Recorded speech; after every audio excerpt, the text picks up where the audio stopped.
ఒక యవ్వనస్తురాలు సువార్త పని చేయడానికి ఇష్టపడి తన యవ్వన జీవితాన్ని, తన యవ్వన వయసును దేవుని సేవ కోసం ఖర్చు పెట్టిందంట. పండు వృద్ధాప్యం దాకా, యవ్వన వయసు నుండి పండు వృద్ధాప్యం దాకా, ముసలితనం దాకా ఆవిడ దేవుని సేవలోనే తన జీవితాన్ని ఖర్చు చేసిందంట అండి. హల్లెలూయా. ఆమె గురించి దైవజనుడు ఇంకో మాట చెప్పాడు. ఏమని తెలుసా?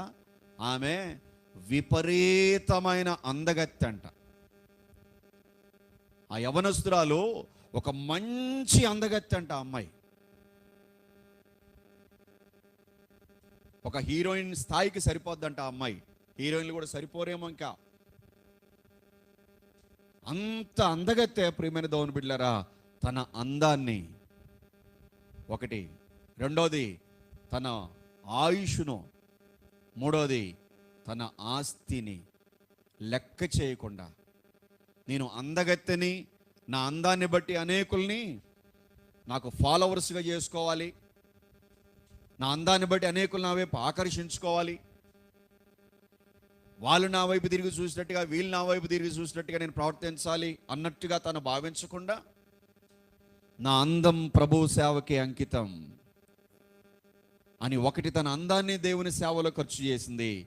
తన యవ్వనాన్ని, తన యవ్వన జీవితాన్ని, నా యవ్వన జీవితం వాళ్ళకి అంకితం, వీళ్ళకి అంకితం అని ఎవరి మీదనో మనసు పెట్టుకొని తన జీవితాన్ని పతనం చేసుకోకుండా, వివాహం ఫిక్స్ అయినప్పటికీ సరే దాన్ని రిజెక్ట్ చేసి, ఆ వివాహాన్ని తృణీకరించి తన యవ్వన జీవితాన్ని దేవుని సేవ చేయడానికి, అనగా క్రీస్తును అనేకులకు పరిచయం చేయడానికి, క్రీస్తును అనేకులకు ప్రకటించడానికి యవ్వన జీవితాన్ని ఖర్చు పెట్టింది. అలాగే తన ధనాన్ని, తన ఆస్తిని వదిలేసుకొని, తన ఆస్తిని విసర్జించి, తనను చేసుకోబోయేటువంటి ఆ అబ్బాయి వాళ్ళు కూడా కోటీశ్వర్లు, దాన్ని కూడా విసర్జించి, వీళ్ళకున్నదాన్ని, ఆ అమ్మాయిని చేసుకోబోయే వాళ్ళకున్నదాన్ని విసర్జించి, ఆ సమస్తాన్ని కూడా త్యాగం చేసేసి దేవుని సువార్తలో వాడబడిందండి. దేవుని సువార్త పరిచర్య చేసిందండి.